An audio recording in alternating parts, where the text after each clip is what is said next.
Black America, it's time to leave and go to a place where you don't face oppression. Now, this is your Coach Renz. And for those who know me well, you know that I served 8 years in the Marine Corps. I said an oath that I would die for this country to fight all enemies, foreign and domestic. Well, I'm not. I'm leaving. I've told my children that they are not allowed to join the American military because you're not allowed to join a military and fight for a country that ignores you and continues to oppress you. Now, for all my people who are going to watch this video right now and they're going to say, well, if you don't like it, leave. I am. You see, I have kids who are in high school right now, and as a responsible father, I am not going to leave this country until they have at least got a foothold on their adulthood.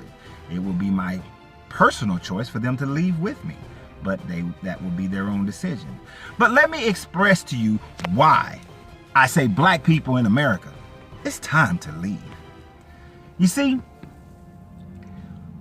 there's been these school shootings. And all these kids have raised up and protested because school shootings are occurring and they want to blame the NRA and they want to blame government and the Second Amendment. And that is well within their rights to do so and believe so. But just the other day, another school shooting occurs in Maryland. I am not saying that I'm leaving because of school shootings, but the young white boy who was shooting in the school armed with a weapon was apprehended. And I say kudos to the officer who apprehended the young man without killing him. When the young white man shot up the black church, kudos to the officers who apprehended him without killing him. All other school shootings, all other violent protests, all other violence enacted by white people and are apprehended, to the officers I say kudos for apprehending them without violence. But Sandra Bland was murdered. Just Monday, a young black man is in his grandparents' backyard talking on his cell phone. There's a report that a robber is in the community with a crowbar. The police officers said they had a fear for their lives and they shot him dead. Now, being in the Marine Corps, I know that if someone is 10, 15, 20 feet away from me and they have a crowbar, but I have a gun, they have a crowbar, but I have a taser, I am not in fear of my life. But it's a black man, so I'm in fear of my life. We know that on many other occasions, when there is a black person, a black assailant, a black person who is being thought of as a criminal, that for some reason they are not apprehended. Now, many may jump to the point that the bomber in Texas, in Austin, Texas, that person was killed. One. But how many are apprehended? How many are apprehended? You see, America, this is one of the things that I've learned. I used to be one of the ones that said, let's vote. Let's put people in office who have our best interest at heart. But then I realized that voting doesn't matter. And I know some black people are going to say that we marched so that you can vote. We marched so you can vote. But what does your vote matter if your vote is for the people who continue the system? If you refuse to vote for a third party candidate, if you refuse to vote for somebody who is not in the hands of the lobbyists, if you refuse to vote for somebody who is not towing the party line and trust and believe the Democrats don't give two rats' asses about you as the Republicans, they're both feeding you a bunch of lies and a bunch of bull. What does my vote matter? What does my vote matter? If the police chief continues to say, we're going to just put you off on leave, paid leave while we investigate. If a person who shoots someone is always found guilty, the ones who shoot the black people are always found not guilty, what does it matter? It doesn't matter. My vote does not matter. My vote does not matter. It was Hillary and Trump. My vote would not have mattered. Yes, one is worse than the other, but still, they're both horrible. My vote would not have mattered because that young man whether it was Hillary, whether it was Obama, whether it's Trump, that young man in his grandparents' backyard would still have been murdered. Plain and simple. You see, I say it's time for us to leave. Because let me give you a little bit of history. And this will satisfy some of the Caucasian Americans who will say that, well, you're wrong. Well, you go ahead and leave, and well, those they would understand actually. But for the ones who would tell me that I'm just race baiting and that sort of thing, no, you need to understand something about your own history that maybe you don't look at because it benefits you. You see, this country, America, when the Europeans came, the Europeans who came to settle, let me be specific, because Leif Erikson the Viking came first just to see what he saw and trade. Ancient Egyptians came, seeing what they saw and trade and left. Others came to trade and they left. But I'm talking about your settlers, I'm talking about those first settlers. When those first settlers, when those pilgrims, when those Puritans came to America, they came to America because they were facing religious oppression, violent religious oppression in England, and then from other countries as well, but they was facing violent religious oppression. They wanted to go somewhere where they can practice their religion freely without a government telling them how they should do it and forcibly making them comply to how they should worship. So they said, you know what, here's the thing, England, King of England, we do not have the money to influence you. We do not have the people to revolt violently against you. So our only option is to leave. When those people came to America, they knew they faced uncertainty. They knew they faced a new land. They knew they faced challenges. But they were brave enough to leave. They were convicted enough to leave. They recognized that their only option was to leave. Now, some of you right now are thinking, our ancestors built this country. This country is built on the backs of our ancestors. Well, where is your benefit from that? Where's your return on your investment? You obviously do not care about getting your return on your investment. You run around parading, give us reparations, please, please, oh white man, give us reparations. You run around talking about we need to vote, we must go to the ballot. But the ballot is not helping you. The ballot is not giving you your ROI. You are not getting reparations. You can cancel that one. And even though they're in there saying now that I'm going to run on reparations, you're not going to get it. You can't even figure out how to disseminate those reparations, even if you gave them out. And here's the funny thing about it. If you gave it out, it will all end up back into the hands of those who are wealthy, because we don't have the financial literacy to keep it. We have to leave. We have to leave. Because here's the thing.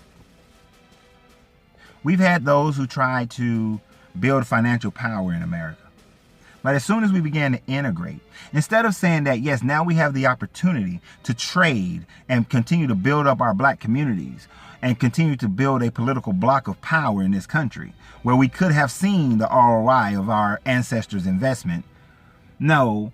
What we did was we said, oh, now I can go live in the neighborhoods that my oppressor lives in. I can now go to the schools that my oppressor went to. I can now go and buy products out of the stores that my oppressors buy products. Think about the ignorance of this. The ignorance is this: oh, you won't allow me to sit at your lunch counter. But now I have the right to sit at your lunch counter. So, hey, oppressor, take my money. Take my wealth. Take my wealth and then continue to build your community. Take my wealth and continue to influence the police in your area. Take my wealth and continue to influence the politics in your area. Take my wealth and continue to influence the state politics. Take my wealth and continue to influence the national politics. Take my wealth and continue to influence world politics. That's what you did. That's what we did. We gave away our power. We gave away our financial power. You see, America only cares about those who wield their financial power. You see, the Asian community has a financial sword that they swing and wield across this country. The gay lesbian community has a financial and emotional mace that they wield around this country. The Spanish are developing a financial shield that they're butting against this American society. Every group seems to form their own financial weapon to influence this country. But since we have given up on that, since we are not of the mindset to change our spending habits and support our communities and build our communities, I have no desire to continue to try to fight and convince Black Americans to care about their own community, to care about their own schools. Since you don't want to show up to the PTAs, I'm not going to fight you. I'm not going to argue with you for you to care about what you should naturally care about. That's like me coming into your house and trying to convince you to care about the cleanliness of your house, and I don't live there. If I don't live in your community, I can't force you to care about it. And some people may say I'm wrong for that. But you can take a horse to water, but you can't make him drink. Or as the Zen say, the teacher can open the door, but you still have to walk in.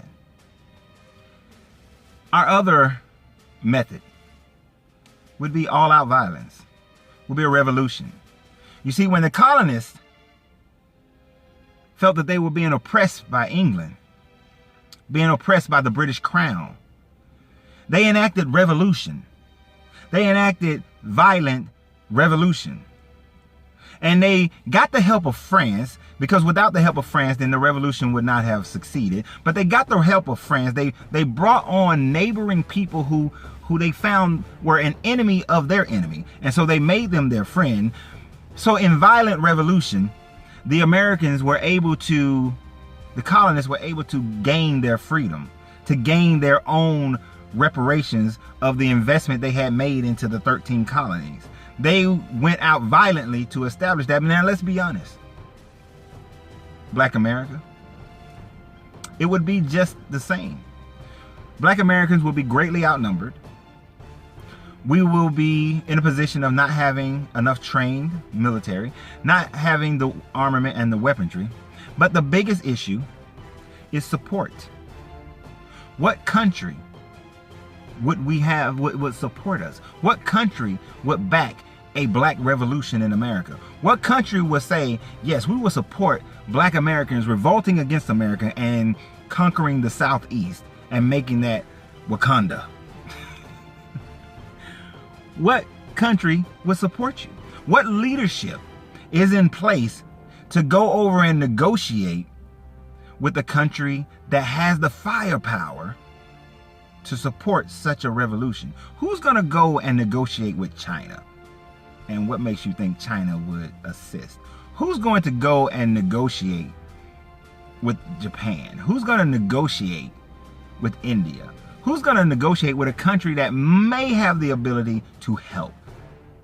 I'm not saying that India or Japan has enough firepower to help. They actually don't. But who's going to go do that negotiation? Who's the leadership? Where's the founding fathers of Wakanda? They're not present. They're not there.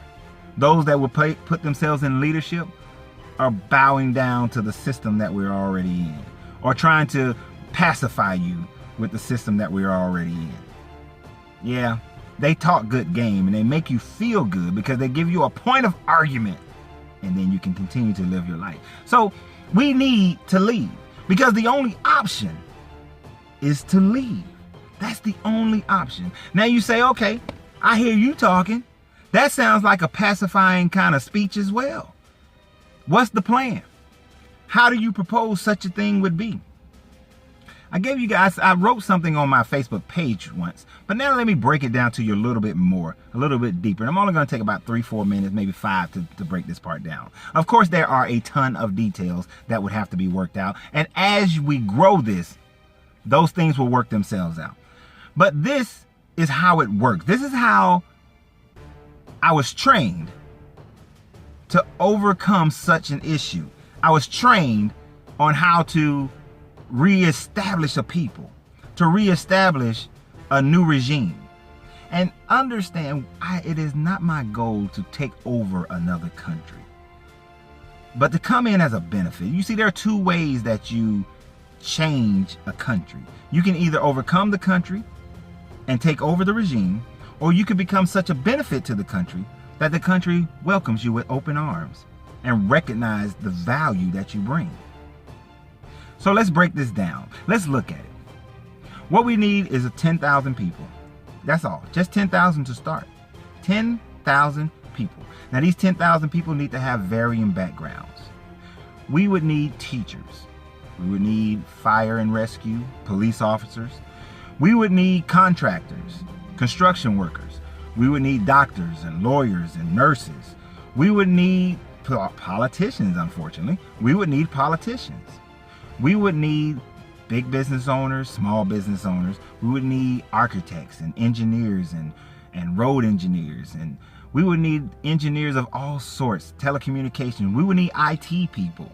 We would need an array and balance of people that would be able to create a town, a city, and begin to restructure an area, a 6x6 area, 6 mile by 6 mile area for 10,000 people to live and develop a community. Now I've seen this done when I stopped in many companies. You go to Saudi Arabia, many American companies who work with the Saudis in their oil refineries and things like that, they build small compounds. These compounds are totally self-sufficient. They build these compounds for their employees to work on. That's one small version of what I'm talking about. But we would need 10,000 people, and then we would have to choose a country that would see the benefit in what we're doing. A country like Botswana. I know I spoke about Botswana before, but the reason why I like Botswana is because ever since Botswana found a cache of diamond mines in the late 70s, which is so funny because it's right after they got their independence, each succeeding democratic government has been engaged in educating and manufacturing the people of Botswana, in developing their country. It's been a slow road, but they've been doing it. And Botswana has so much potential, so much open territory.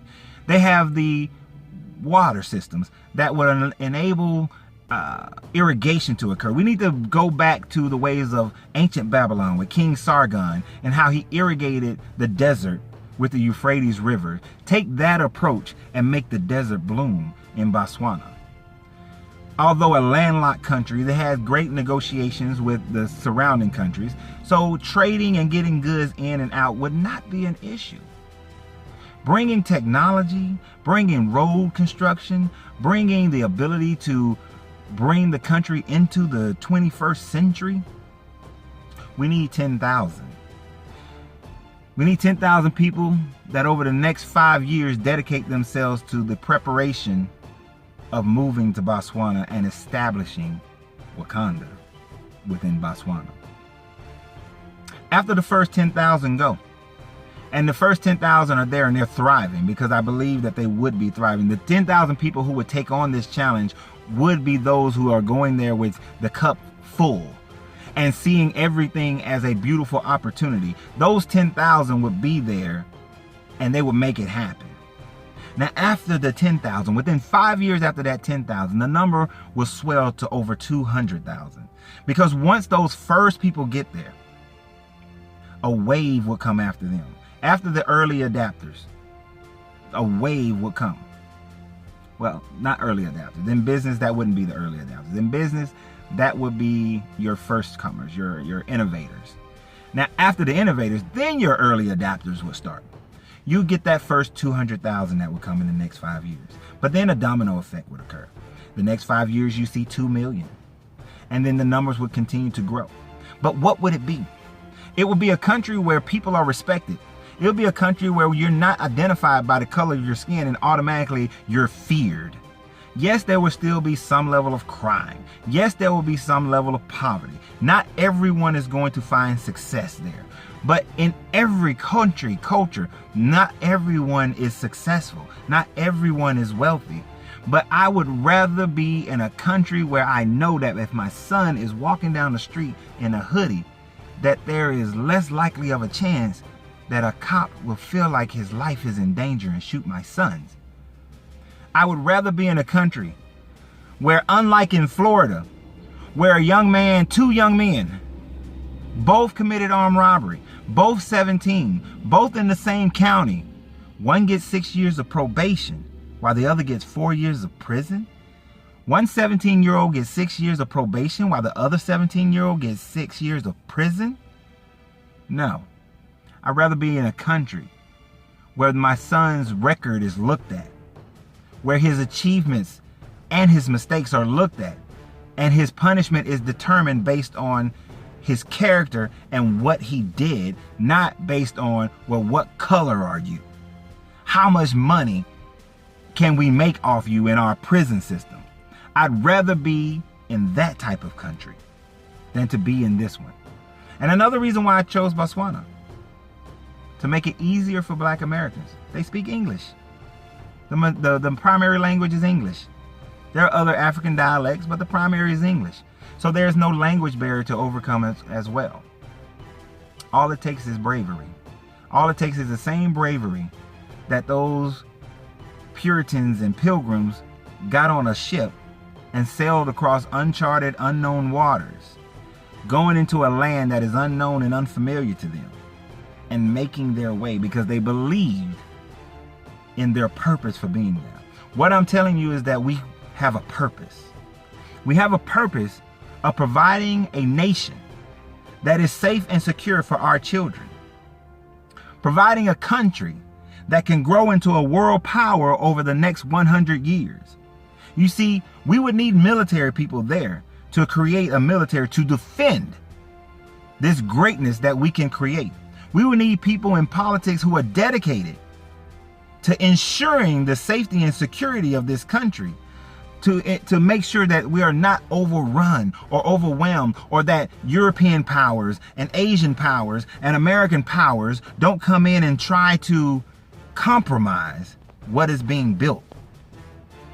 We would need a nation of consciousness where, regardless of your religion, you can practice it freely without anyone showing you disdain, because you are free to be free. You are free to think for yourself. You are free to be whomever you choose to be.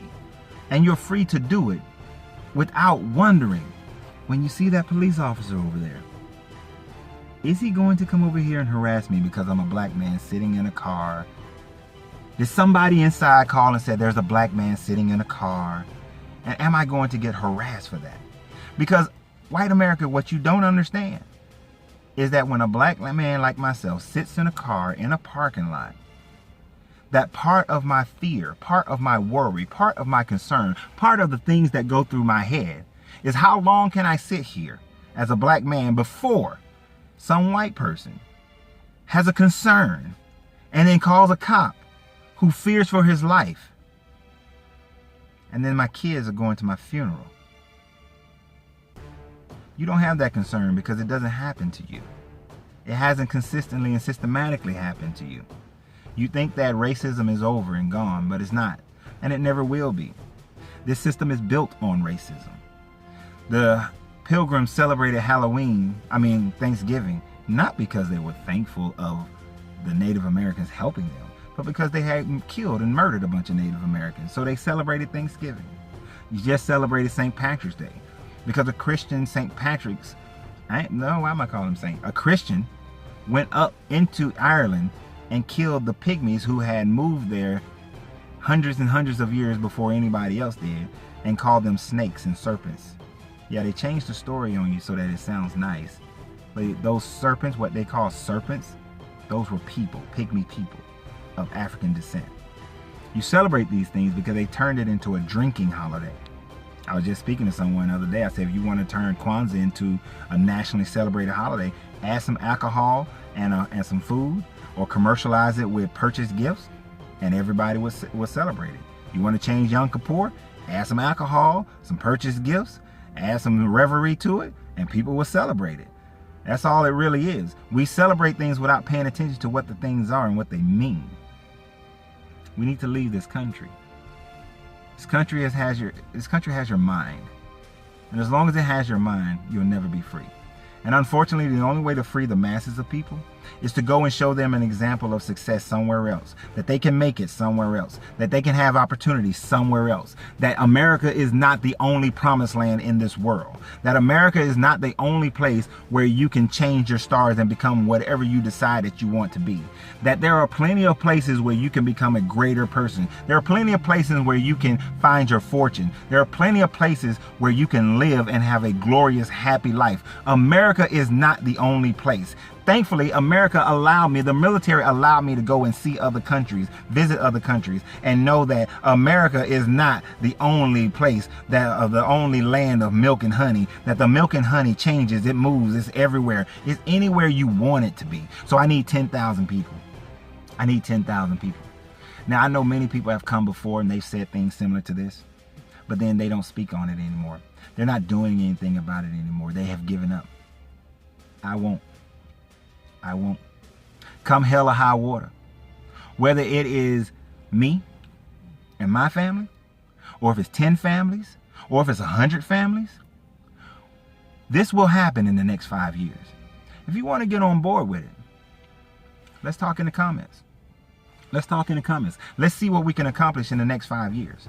And if in the next 5 years, we'll at least start the first colony of Wakanda. We'll start the first colony of Wakanda, more than likely in Botswana. I'm very open to other countries. Doesn't have to be that one, but definitely a country that would appreciate what we bring to the table. They will appreciate the knowledge and the expertise that is brought to the table. That's the kind of country we want to be in. It's not going to be the easiest thing to do, but it can be done. You got to free your mind to do it.